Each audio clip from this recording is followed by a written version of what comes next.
questions orales, oral questions. The Honourable Leader of the Opposition.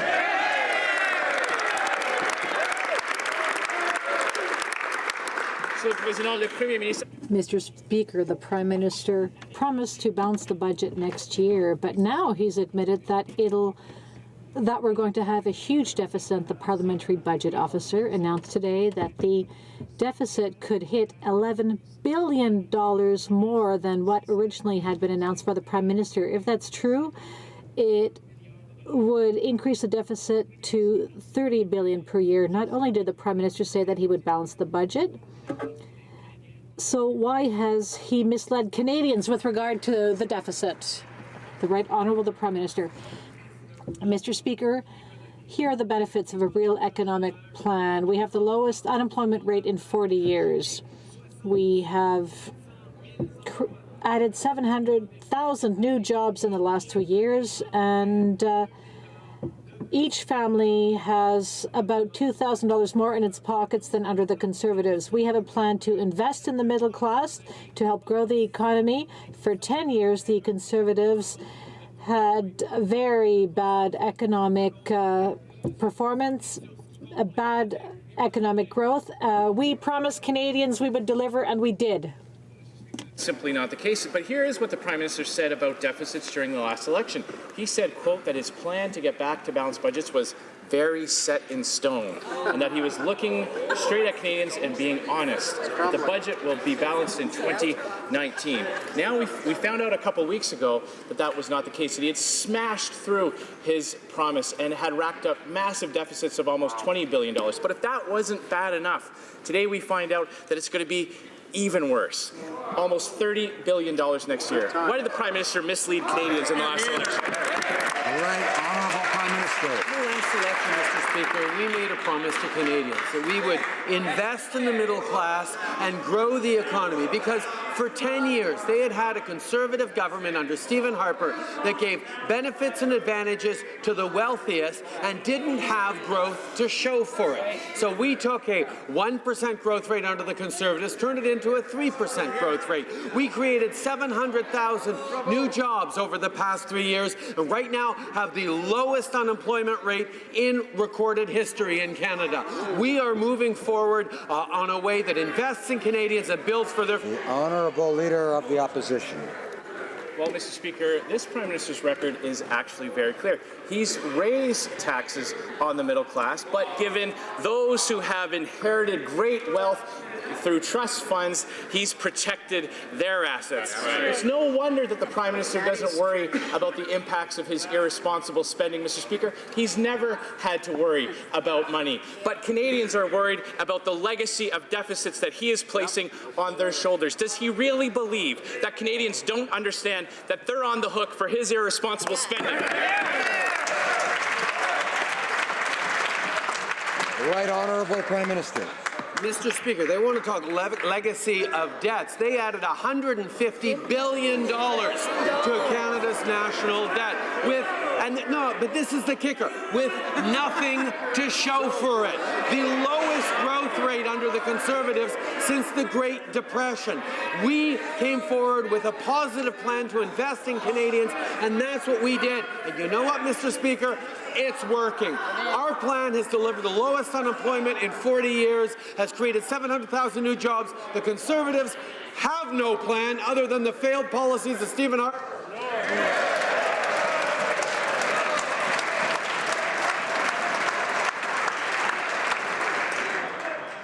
The Honourable Leader of the Opposition. Mr. Speaker, the Prime Minister knows that that is just not true.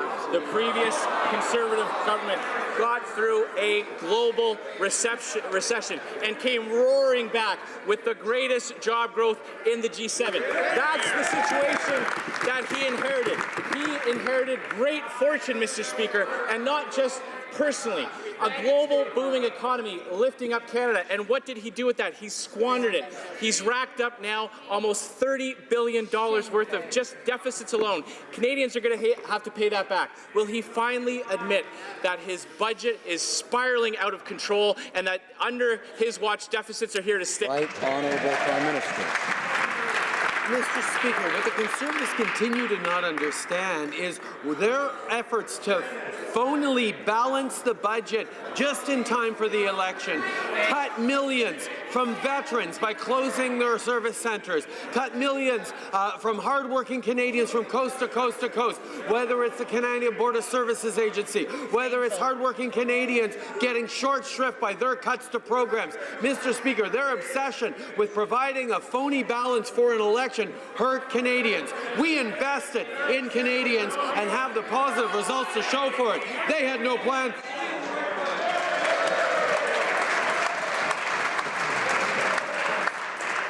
The Honourable Leader of the Opposition. You are darn right that we are obsessed with treating taxpayers' dollars responsibly.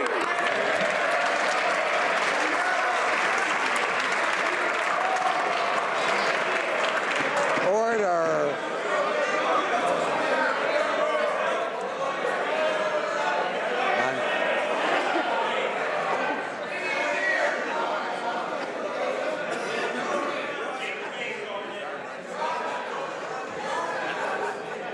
Well, I like being told I'm darn right.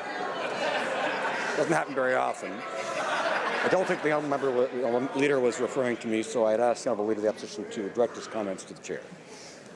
I would hope that you are darn right about that too, Mr. Speaker. But he is darn right that we are fighting to treat taxpayers' dollars with respect. But he's never had to worry about money that he hasn't earned. And he is taking money from Canadians. He's raising their taxes. Canadian families are worse off under this government. He attacked small businesses and those that create jobs in our community while protecting those who inherited trust funds. That is the legacy under this government. The cost of living keeps going up, deficits keep going up, and he has to raise taxes to pay for his out-of-control spending. When will he finally admit that the budget will never balance itself? The Right Honourable Prime Minister. Mr. Speaker, you can tell when the Conservatives resort to petty personal attacks that they have nothing to say on the basis of facts. What we have done was invested in Canadians, invested historic amounts in infrastructure, put more money in the pockets of the middle class so that kids across this country with the Canada Child Benefit can get better school supplies, have better after-school programs, have new shoes and boots for the winter. We know that investing in Canadians is the way to grow the economy because for 10 years they couldn't do it, and that's exactly what we did. The lowest unemployment in 40 years. Order. The Honourable Member for Chilliwack Hope and others, I hope, will come to order. Order. We have too much noise. Order. I thank colleagues for trying to get some order. The Honourable Member. The United States require local content guarantees in their request for proposals for public transit.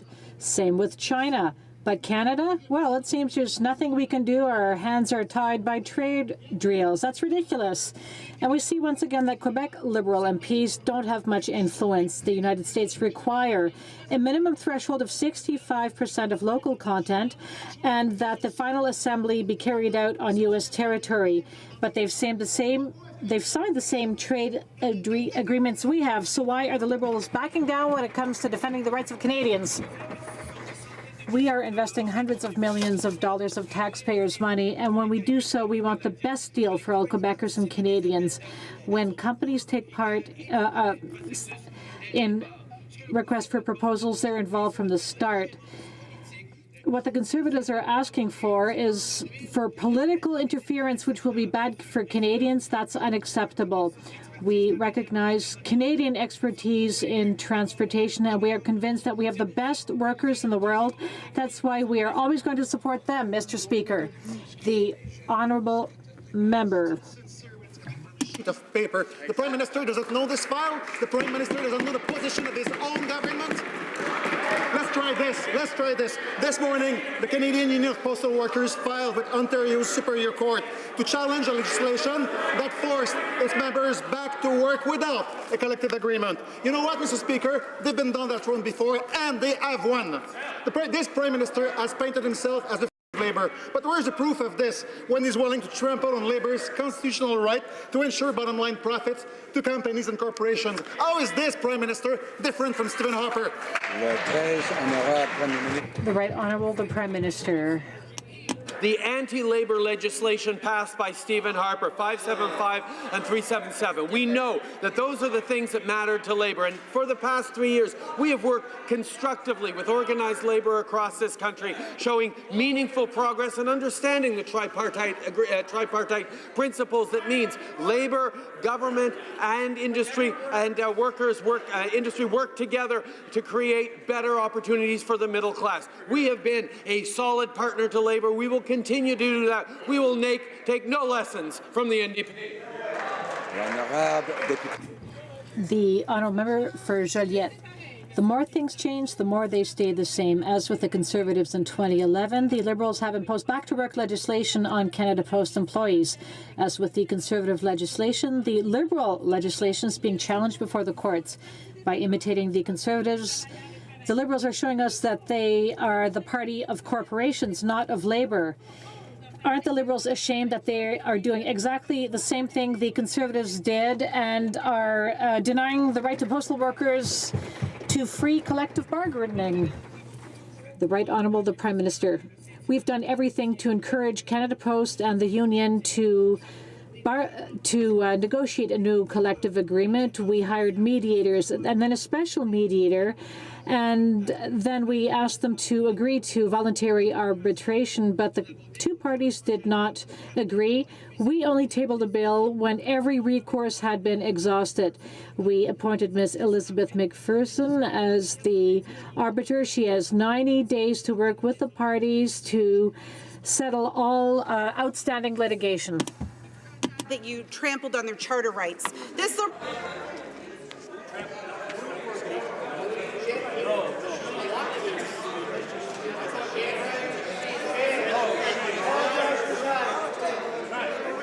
I hope the honourable member isn't suggesting that I trampled on someone's charter rights, of course. But I do ask that she redirect her comments to the chair, of course.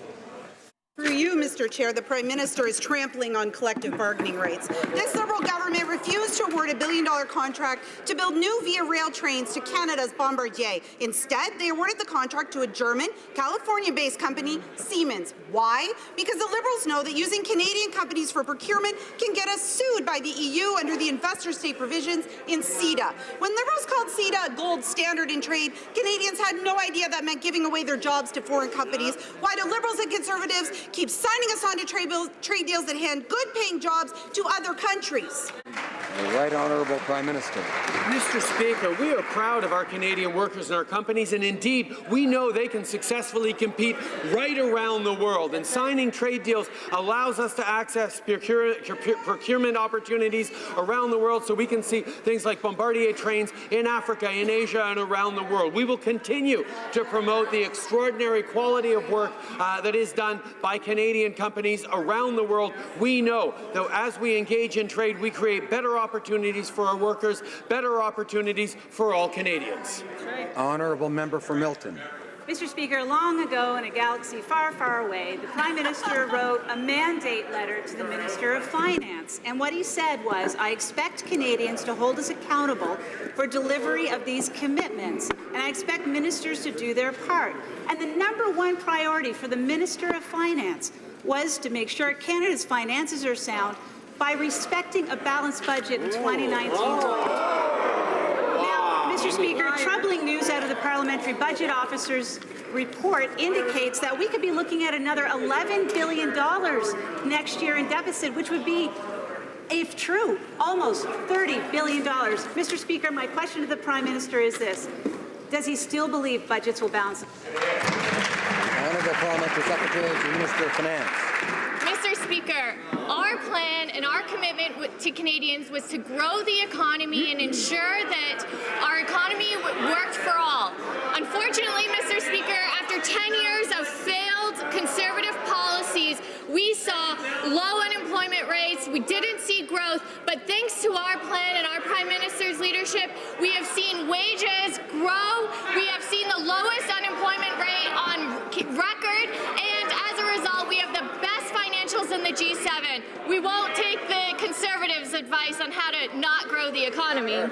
Honourable member for Milton. Mr. Speaker, now buried at the back of the fall update was actually a report card on the government written by the government. And in it, what they talk about is their status update on the promises that were made in mandate letters. Interestingly enough, balancing the budget in 2019 again appears as the number 3 overall responsibility of the government. And what is the update? Actions taken, progress made, facing challenges. Balance the budget. Honourable Parliamentary Secretary to the Minister of Finance. Mr. Speaker, it's really sad to see that the Conservatives continue to think lifting 300,000 children out of poverty isn't progress made. It's sad to see that the Conservatives don't think creating 700,000 new jobs is progress made. The Conservatives won't be happy until our economy is tanking, but millionaires are taken care of. But on this side of the House, Mr. Speaker, we're focused on Canadians, we're focused on lowering taxes for the middle class, lowering taxes for small businesses, and as a result, Mr. Speaker, promise delivered.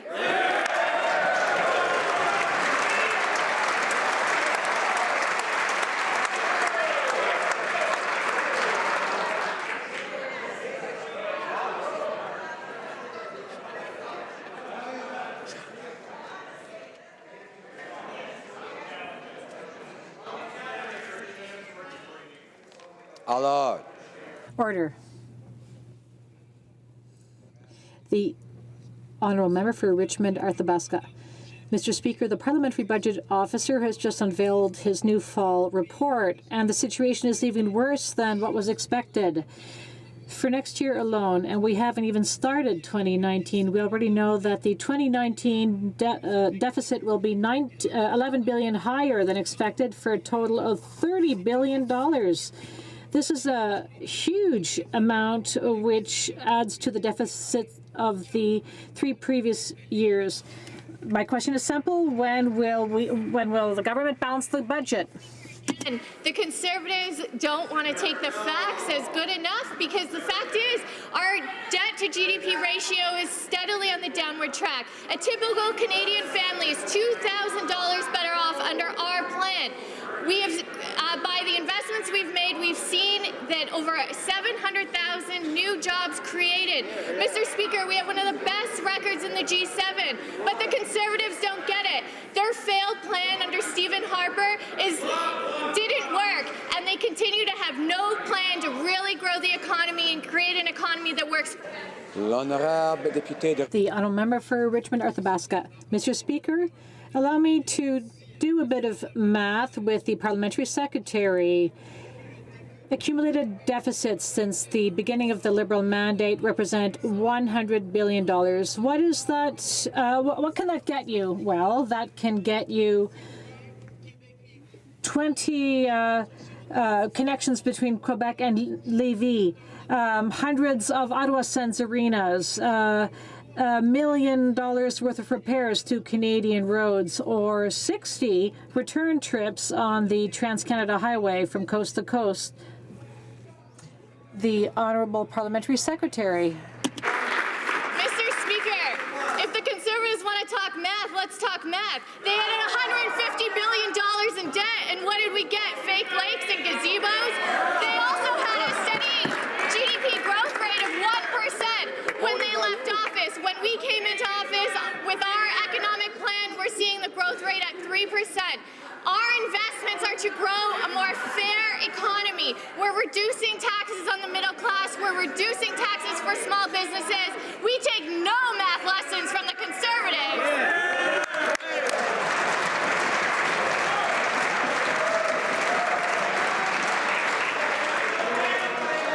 Order. Order. Order. The Honourable Member for Carleton.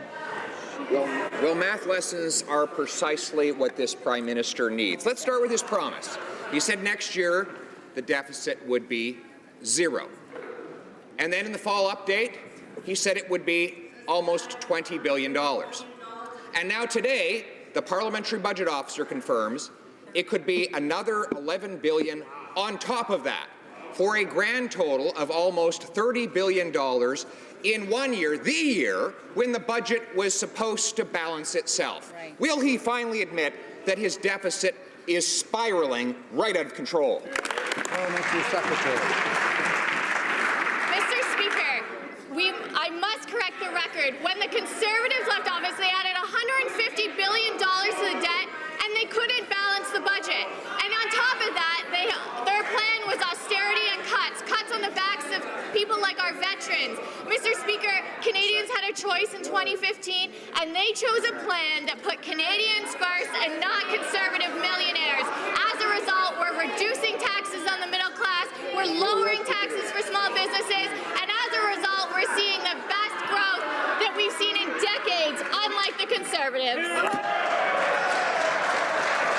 Honourable member for Carleton. Mr. Speaker, basically everything she just said there is false. Under the Conservatives, we had the strongest growth in the G7. We roared back from the great global recession with 1 million new jobs, and we left them with a balanced budget.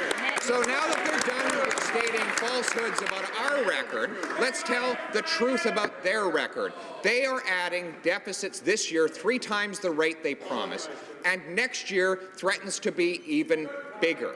Will the Prime Minister finally stand up and answer the simple question: in what year will the budget finally balance itself? The Honourable Parliamentary Secretary. Mr. Speaker, the Conservatives think that their roaring plan had us back to a technical recession in 2015. They think that's success.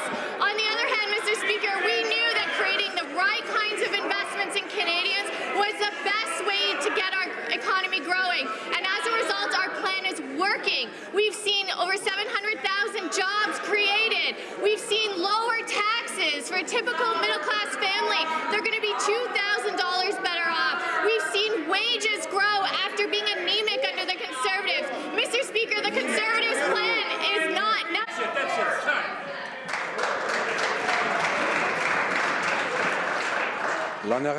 The honourable member for Berthier-Masquinongé. Mr. Speaker, there is no consistent version in the Liberal Party with regard to the situation of the MP for Saint-Léonard Saint-Michel. The MP is still claiming that the Prime Minister has given him a secret mission, but the Prime Minister has provided no clarification. The Liberal whip said in September that the MP would be stepping down.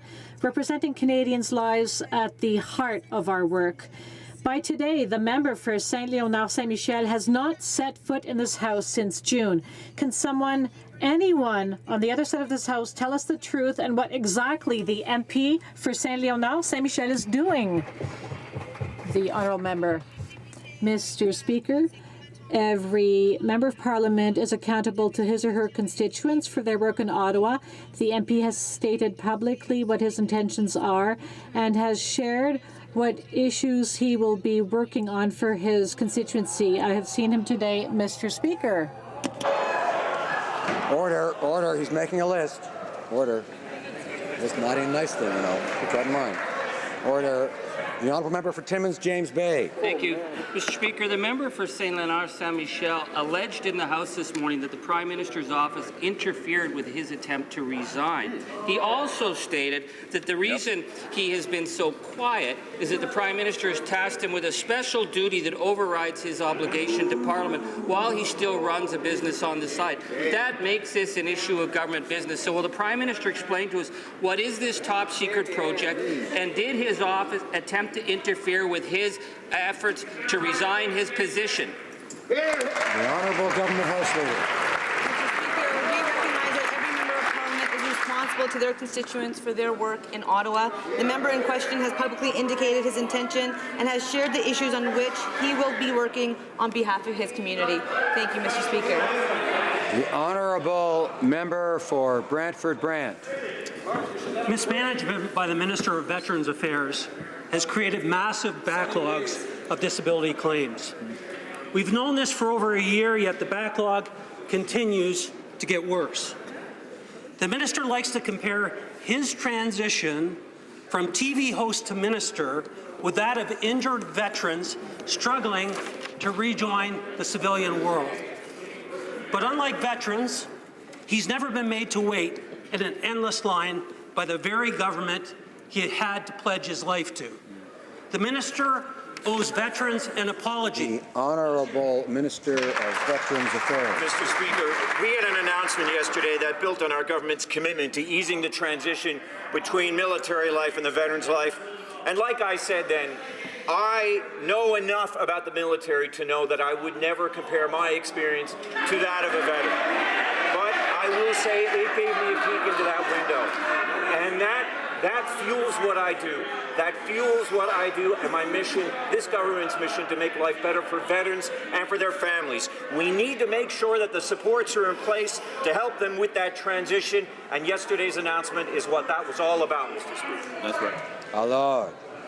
Order. The honourable member for Chicoutimi-Le-Fiard. Mr. Speaker, the Minister of Veterans Affairs said something very awkward when he compared his own transition from TV star to minister with the transitioning of military veterans, and that's unacceptable. When you speak to our brave veterans, you realize that each of them has their own story and experience. No one has gone through what they have. How can the minister claim to represent veterans when he doesn't understand them? The minister must apologize, and when will he do so? The honourable minister.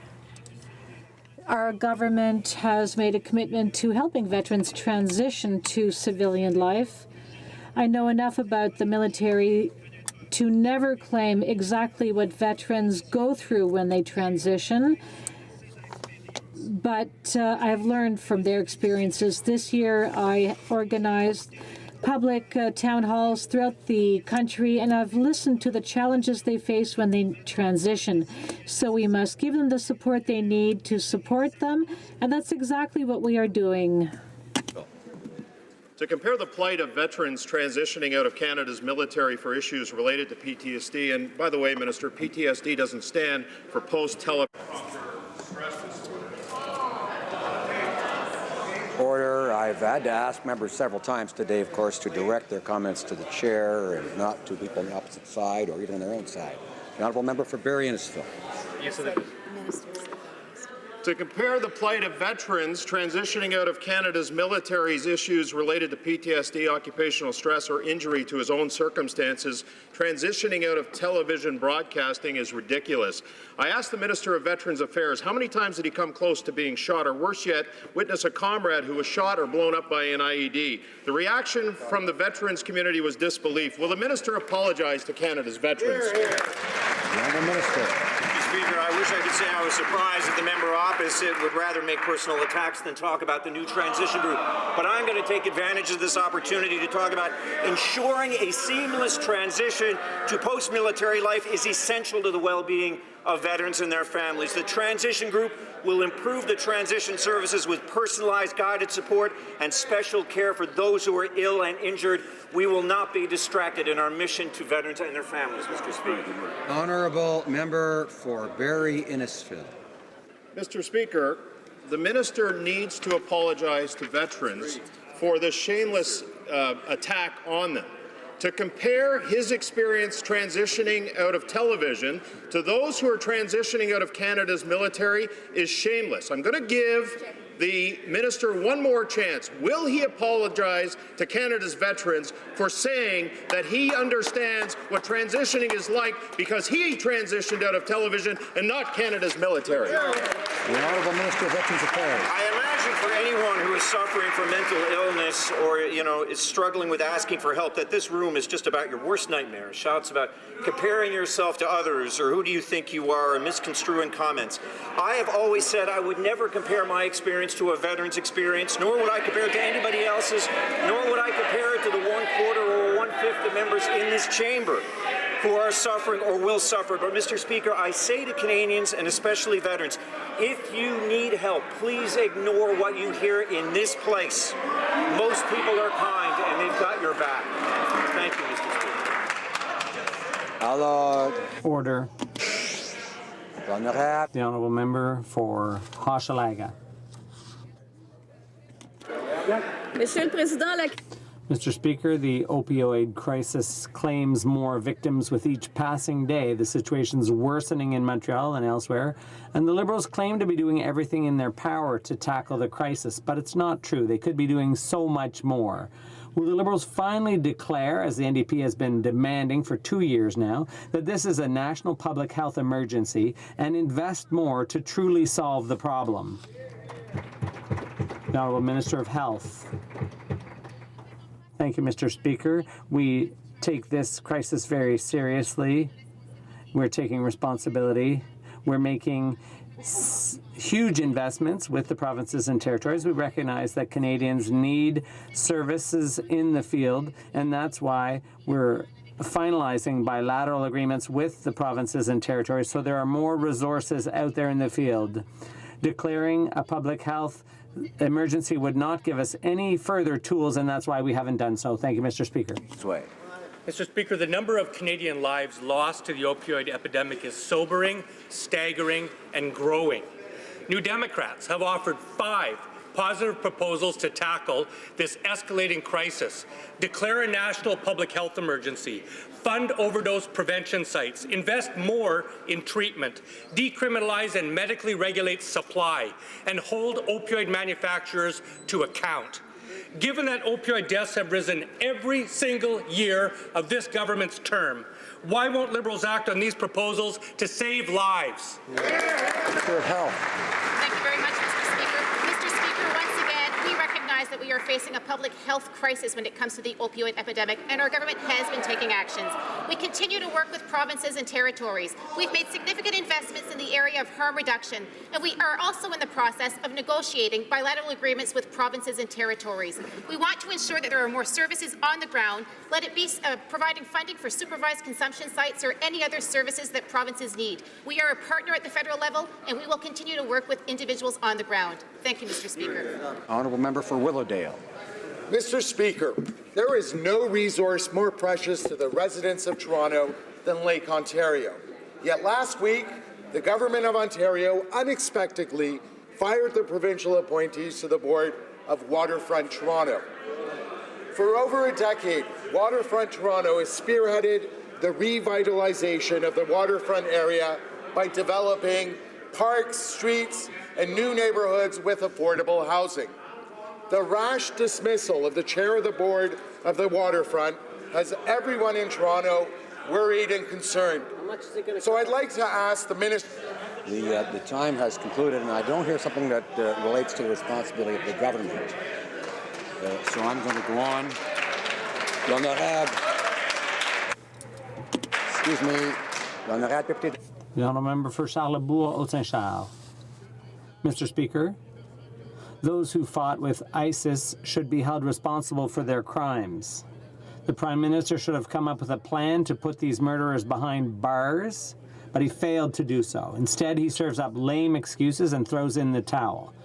The Prime Minister's lack of leadership is shameful, and his inaction should worry all Canadians. If the Prime Minister is lax in fighting terrorists, who's going to do the job?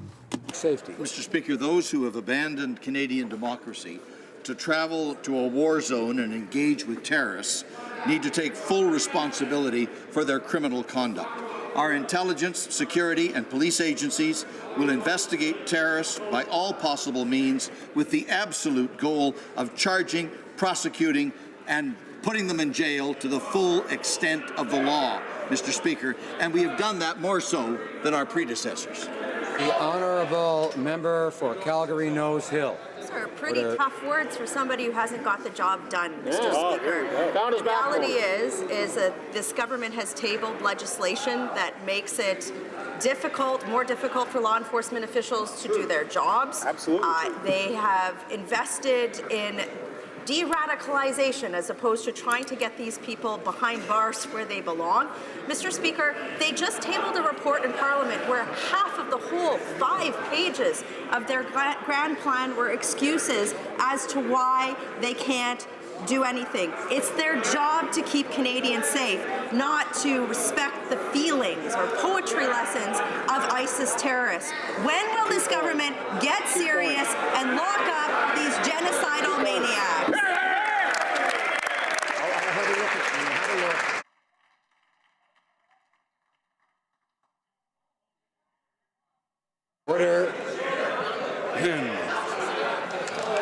Minister of Public Safety.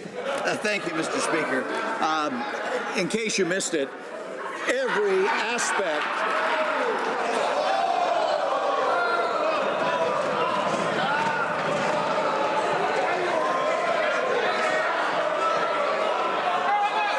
Order.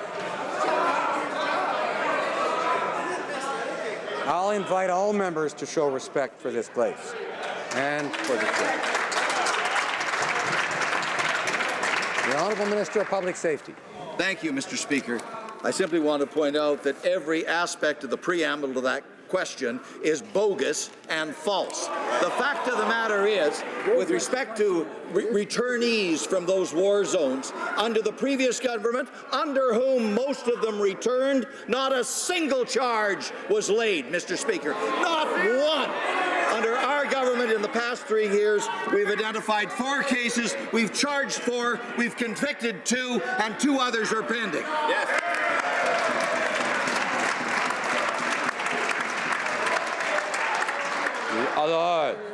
Order. Now, member for order. Order. Honourable member for please come to order. Honorable député de... Honourable member for Mégantic-L'Érable. Mr. Speaker, all this government's answers about a self-balancing budget have also been bogus and false. Mr. Speaker, this morning it was confirmed that this Prime Minister will stop at nothing to bend the rules to his own advantage. One thing was clear from the Liberal member for Saint-Léonard Saint-Michel's speech this morning. He said at all times, in all circumstances, he had complied with all the whip's instructions. Did the Prime Minister or a member of his cabinet order the member not to resign before a certain date in order to avoid a by-election? The Honourable Government House Leader. Mr. Speaker, each member is accountable to his own constituents for his work in Ottawa. The member in question publicly announced his intention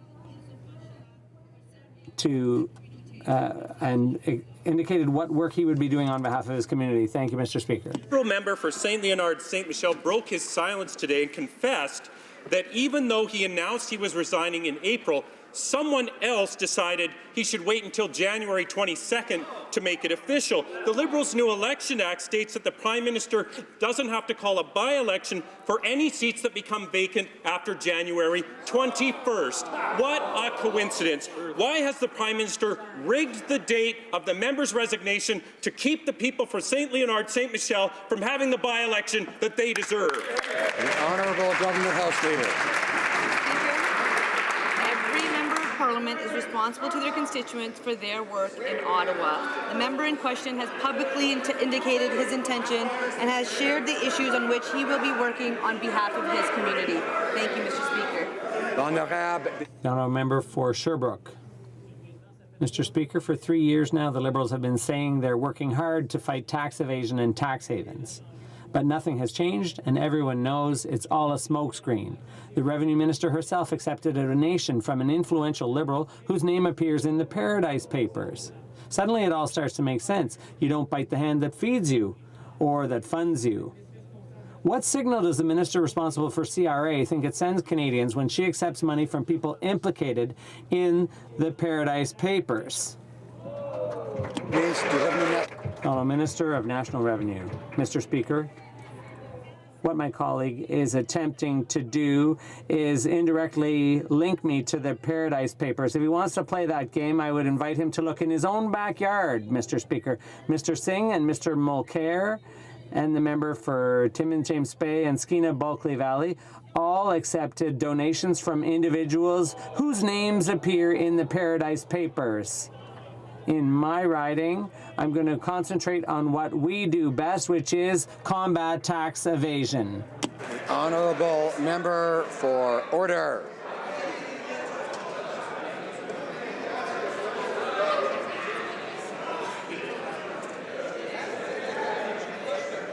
Order.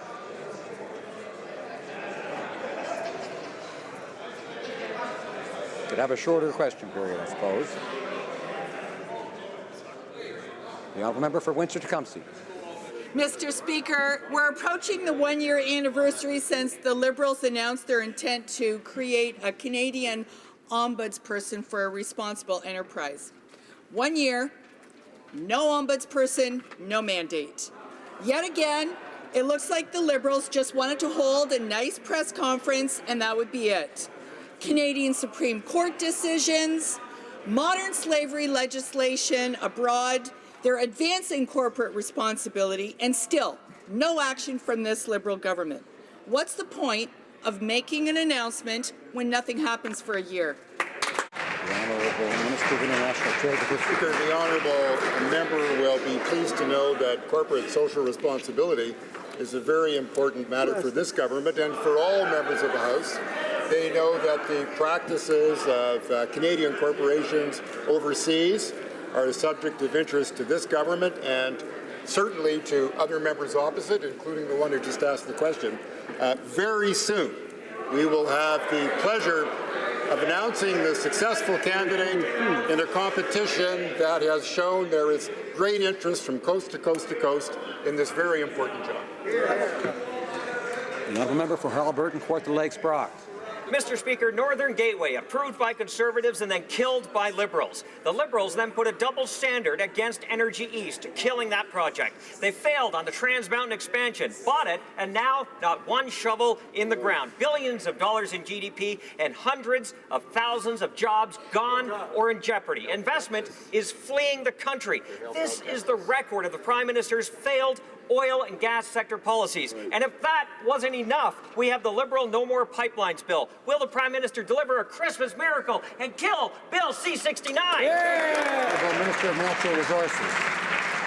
Mr. Speaker, we understand the challenges that are being faced by Alberta's energy sector. We're working very, very closely with both province of Alberta and Saskatchewan to explore a number of options, including moving forward on the Trans Mountain pipeline expansion in the right way, engaging in meaningful consultation with Indigenous peoples.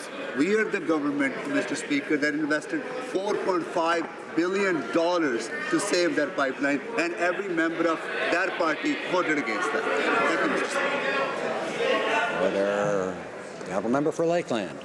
The Liberals aren't listening to all Indigenous people, and they don't speak for all of them, just like when they killed Northern Gateway and the 31 Indigenous partnerships. That's why 15 leaders from the National Chiefs Coalition, the Indian Resource Council, and the Eagle Spirit Chiefs Council, who represent hundreds of First Nations and Métis who want to build their own pipeline, are here today.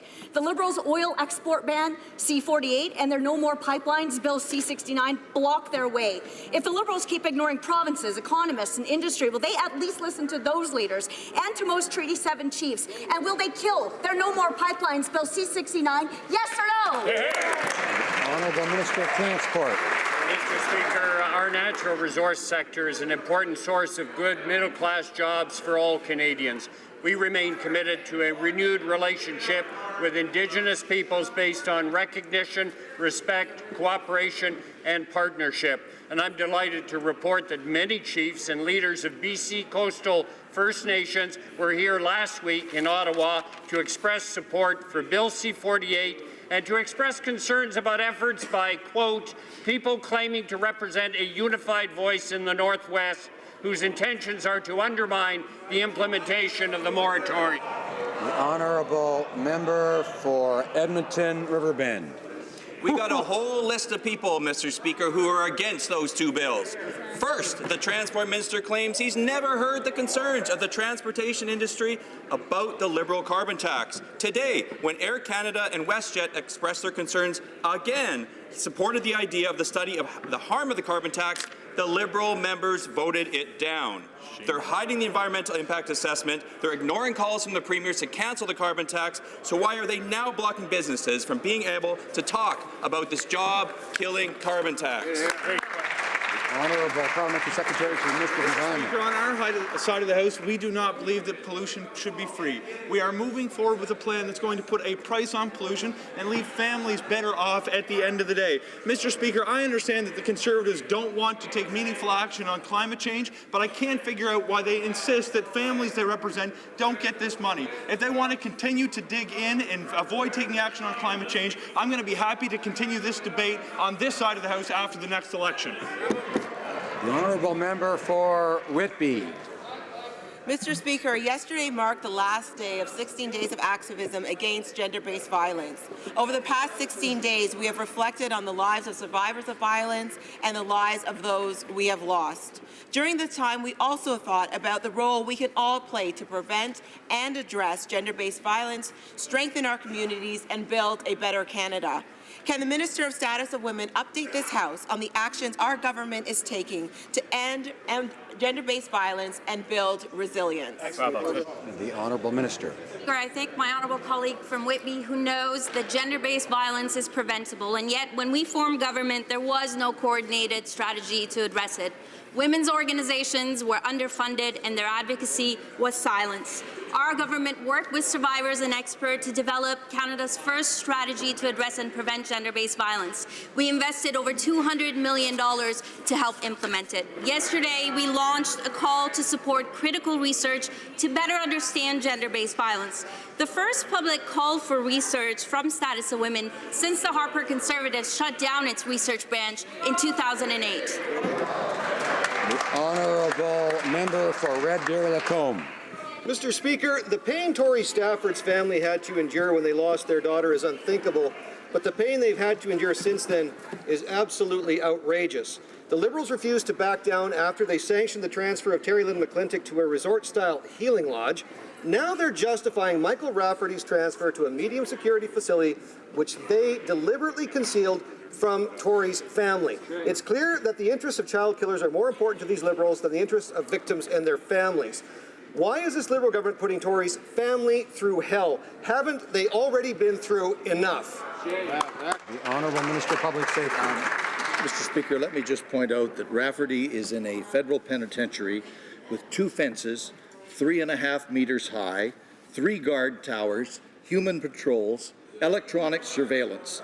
This prison also specializes in handling sex offenders. Rafferty is behind razor wire. The Honourable Member for Courtenay Alberni. Mr. Speaker, the Veterans Affairs Minister keeps missing the mark. Today, he won't even apologize for comparing his own career transition to that of ex-military personnel transitioning to civilian life. And he missed it again last week in the Veterans Affairs Committee when he wouldn't commit to using the lapsed spending at Veterans Affairs to improve services for Canada's veterans. The minister voted to end the practice of lapsed spending at Veterans Affairs. So will he honour his commitment to spending all money allocated for veterans on veterans? Yes or no? The Honourable Minister of Veterans Affairs. Speaker, yesterday's announcement was on our commitment to the transition from the military to veterans' life. It is an extraordinarily difficult transition for many people in the military, and it is one that our side of the government is committed to helping veterans and their families make. We will not waver in our mission to make life better for veterans and their families. We will not be distracted by personal comments, innuendo, or the malignment of comments. We stay committed and focused on veterans and their families. That's right. Honourable Member for Steveston, Richmond East. Mr. Speaker, seniors make valuable contributions to our family, workplaces, and communities. And by 2036, seniors will represent close to 25% of the population. Can the Minister of Seniors please update this House on what our government is doing to ensure that our seniors remain active, informed, and engaged in our communities? The Honourable Minister. Mr. Speaker, I'd like to thank the member from Steveston, Richmond East for the question. Our government has been working hard for seniors from the day we were elected. Last week, I was very pleased to announce that the call for proposals for the Pan-Canadian New Horizons for Seniors program is now open. This year, we've increased the funding to $5 million and increased the length of time for the projects to 5 years. Our government knows that these projects will go a long way to combat seniors' isolation and work towards inclusion. Mr. Speaker, we all benefit when seniors are engaged and active in our communities. The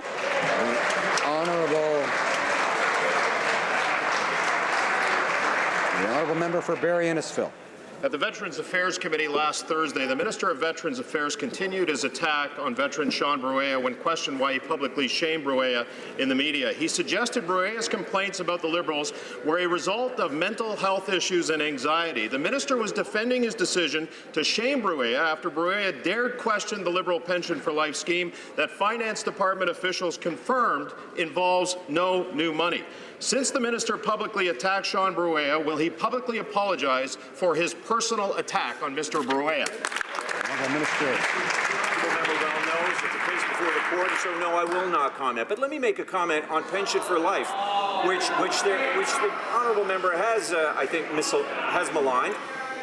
It is very real. On April 1st of 2019, we will be reintroducing a monthly tax-free pension for life. It is costed at $3.6 billion, Mr. Speaker, and it is very real. Thank you. The honourable member for Bécancour, Nicolette Sorel.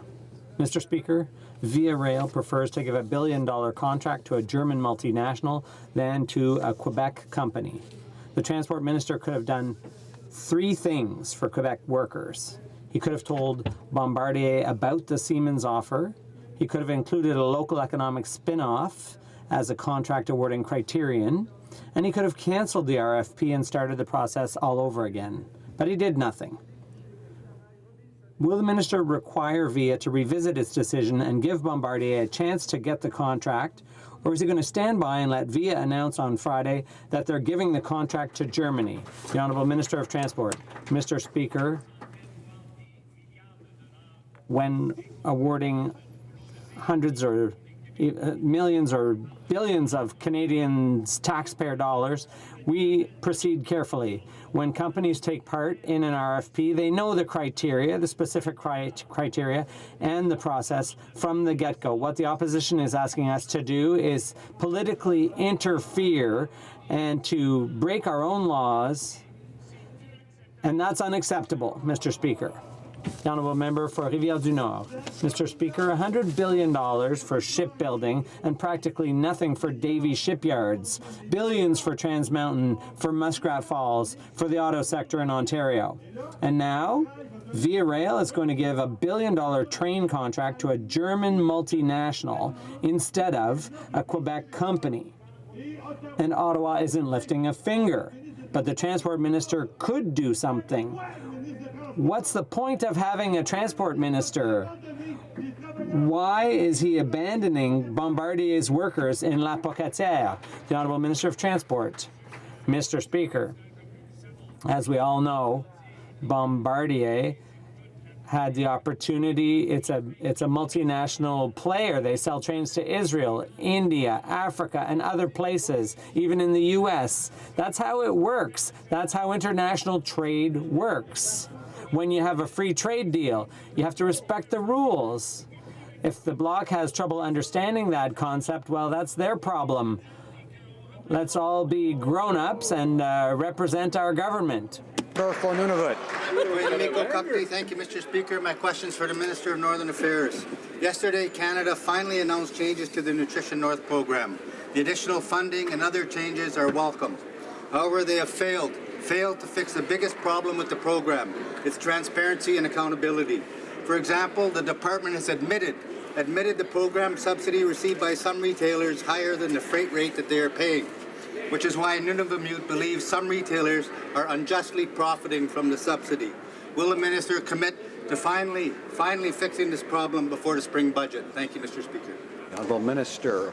Intergovernmental Affairs. Mr. Speaker, yesterday our colleague from Labrador announced much-needed improvements to Nutrition North based on extensive engagement our government had with Northerners on how we can make perishable, nutritious food more affordable in Canada's north.